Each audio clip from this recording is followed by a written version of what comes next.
Let's begin. The year is 89 CE. Rome stands at the height of its power. Law, tradition, and authority are fused into a single, unbreakable system. 18-year-old Livia Tersa is a bride today. But to Rome, she is not a symbol of love. She is a legal transfer. Her day began beautifully. The saffron veil, the flame-colored dress. Her hair divided into 6 braids, parted with the tip of a spear, exactly as ancestral custom demanded. At the temple, the sacrifice went smoothly. The priest read favorable signs in the glistening entrails of the animal. Her father spoke the ancient words that ended his authority over her. Ubi tu Gaius, ego Gaia. Where you are, Gaius, there I am, Gaia. Not a promise of love, but a declaration of ownership. Her husband, Marcus Petronius Rufus, was a wealthy grain merchant, 25 years her senior. She had met him only 3 times. Yet by law, her life was already bound to his. As night fell, the torch-lit procession began. The streets echoed with crude songs and obscene jokes, shouted deliberately to embarrass the bride. They said it frightened away evil spirits, but Livia noticed something else. Her mother's hands trembled that morning. As she fixed Livia's hair, she whispered one final warning. Do not resist. Whatever they ask, do not resist. It only makes everything worse. When they reached Marcus's house, darkness had fully settled. The doorway was decorated with greenery and wool. 2 blazing torches marked it as a place where marriage would be completed by ancient law.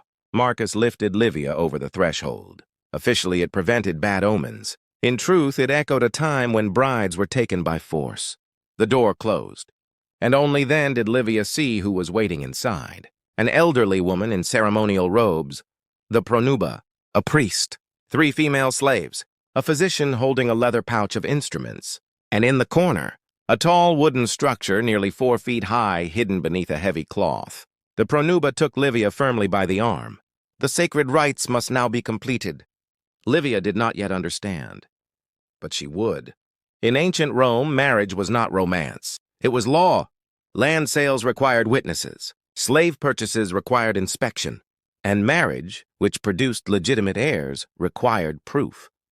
A union did not legally exist until it was physically verified. The pronuba guided Livia toward the draped figure. You must greet Mutunus Tutunus, she whispered. The god must witness your submission. Livia reached for the cloth.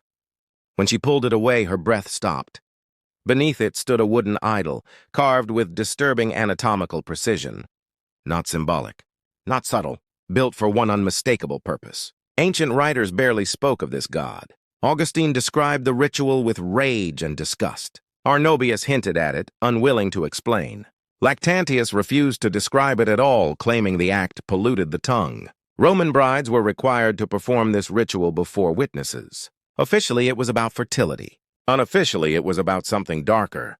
Submission, humiliation, breaking resistance. Livia could refuse. But refusal meant disgrace, a failed marriage, a ruined reputation, a life permanently damaged.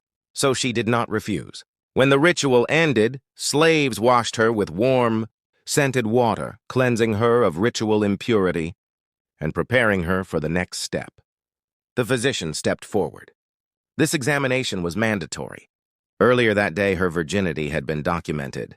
Now her body was examined again to confirm that the ritual had been completed, that the physical transition matched the records. Witnesses watched. Notes were mentally recorded. Nothing about this was private. When it was finished, the pronuba led Livia to the bedchamber. The door remained open. Oil lamps burned brightly. The bed was positioned so it could be clearly seen from the doorway. This was not intimacy. This was verification. Marcus entered last. Even he seemed uneasy. The pronuba spoke. The bride is prepared. The gods have witnessed her submission. Let the union be completed. What followed unfolded slowly, under watchful eyes. Instructions were given. Positions corrected. Every sound noted. By dawn, the physician returned. One final examination. The pronuba gave sworn testimony. The witnesses acknowledged what they had seen. The legal transformation was complete.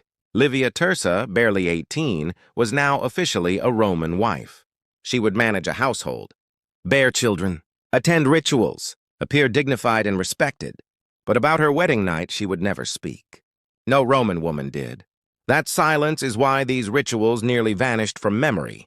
erased, buried, denied, especially as Christianity reshaped Rome. Statues were destroyed, texts faded, knowledge disappeared, and what remains today is only the public image. Saffron veils, not with celebration, not with relief, but with procedure. The oil lamps were extinguished one by one. Slaves moved through the house, restoring order as if nothing unusual had occurred. The witnesses were already gone. The pronuba gathered her things and left without looking back. Her task was finished. The physician returned briefly at dawn. A final confirmation, a short nod. Nothing more was required. By Roman law, the transformation was complete. Livia Tersa was now a wife. No one asked how she felt. No one expected an answer. The household moved forward immediately. New instructions were given. New responsibilities assigned. She was dressed differently now. Darker colors, heavier fabric. Not a girl's clothing, a matron's. She was taught how to walk through the house with calm authority, how to speak to slaves without emotion, how to host guests with dignity and restraint. Silence became her protection. Days turned into weeks, weeks into months. Outwardly, her life appeared respectable, even successful. She managed the household efficiently. She followed every ritual precisely. Neighbors spoke well of her. Eventually, she conceived. The household acknowledged it with approval, not joy. A child meant continuity. Continuity meant stability. That was all that mattered. Livia learned something crucial during these years. In Rome, survival did not require happiness. It required obedience, memory control, and silence. Roman women did not record their lives. They did not write about what happened behind closed doors. There was no space for that truth. Men wrote the laws. Men wrote the histories. Women lived inside the consequences. Centuries later, Rome would change. New beliefs would rise. Old rituals would be condemned. Statues would be destroyed. Texts would be erased. Marriage would be rewritten as sacred, private, and gentle. But that transformation depended on forgetting what marriage once required, forgetting what certainty demanded, forgetting women like Livia. That is why these practices nearly vanished from memory, not because they never existed, but because remembering them became unbearable. What survives today is the surface, the veil, the songs, the celebration, a beautiful image. And beneath it, a silence that lasted for centuries.